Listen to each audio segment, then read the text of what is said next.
वीर नायक विदर्भातील प्रत्येक बातम्या।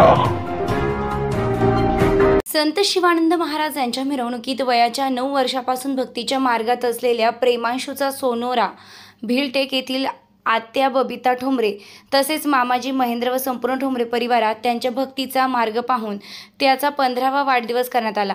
प्रेमांशू हा एनस येथील सौ रेणुका प्रदीप रघुते यांचा मुलगा।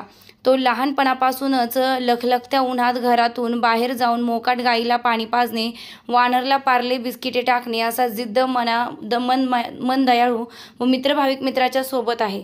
एनस या गावात संत शिवानंद महाराज देवस्थानमध्ये कार्तिक महिन्यात असलेल्या पालखीत व सप्ताहामध्ये तो चेहऱ्यावरील रूप धारण करतो। तसेच मोबाईल फेसबुकवरून सुद्धा त्याला गावातील पोलीस पाटील तसेच मनोज कडू, वैष्णवी, उमेश रेवतकर, नरेंद्र देशमुखसह नातेवाईकांनी वाढदिवसाच्या शुभेच्छा दिल्या। तेव्हा प्रेमांशूला दिलेल्या शुभेच्छांबद्दल त्यांनी लहान मोठे तसेच परिवारातील अण्णा, काकू, अश्विनी, प्रफुल्ल रघुते यांचे सर्वांचे आभार मानून तुम्ही माझ्या पाठीशी असल्याचं अश्रू अनावर झाले। नांदगाव खंडेश्वरवरून प्रदीप रघुते यांचा रिपोर्ट।